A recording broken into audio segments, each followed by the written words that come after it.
Test. 1, 2, 3.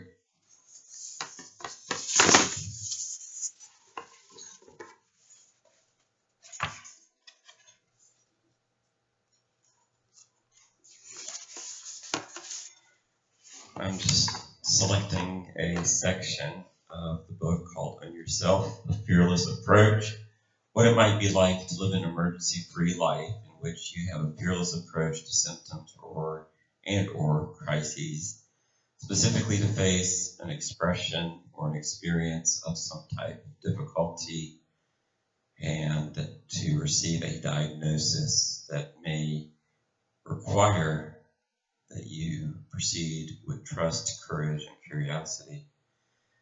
Some of these labels for chronic illnesses are used to identify and help people free their minds and their bodies from certain labels that could largely be attributable to a container of fearful approaches as opposed to fearlessness and the curiosity to foster some type of choices that allow patients who are fully capable and powerful in their own right and strong to not be subjugated to demanding concerns that leave them as hapless victims. In this container, the words worry and concern are eliminated from our shared vocabulary, and every aspect of the experience of symptoms become a meaningful message to interpret the context of a patient's lifescape. Without fear, we are able to receive any and all of what arrives. Without resistance and with more open arms, allowing dramatic reversals and expansions to unfold.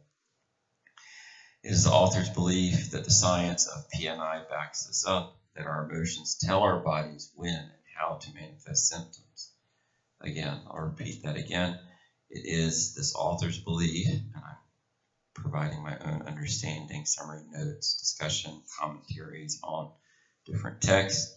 It is this author's belief, and the science of PNI backs this up, that our emotions tell our bodies when and how to manifest different symptoms.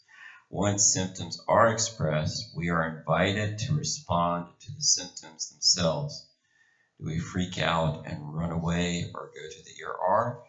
Or do we embrace the symptoms and ask questions of ourselves to work through different symptoms with interests in bringing healing, strength, and resolution?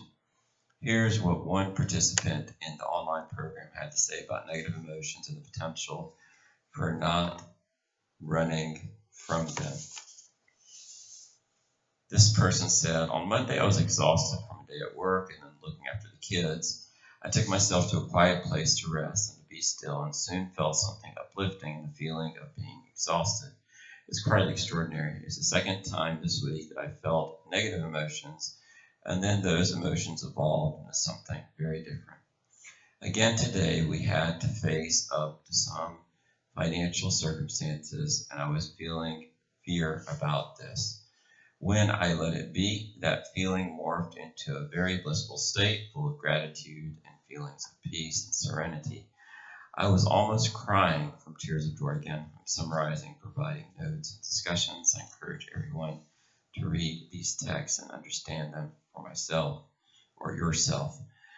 I was almost crying for tears of joy. Every part of me was feeling in a good way. I feel I'm a step nearer to not being so scared of different emotional experiences.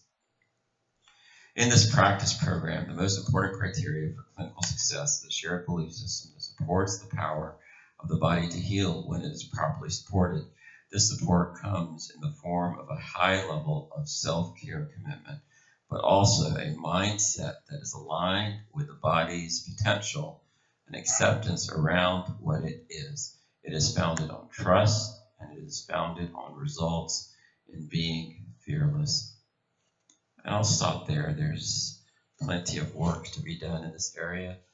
However, how symptoms manifest can be better managed through understanding ourselves as well as others, understanding emotional changes, or gaining some of the tools of emotional intelligence, and finding strength and healing or relaxation through healthy choices. Assalamu alaikum.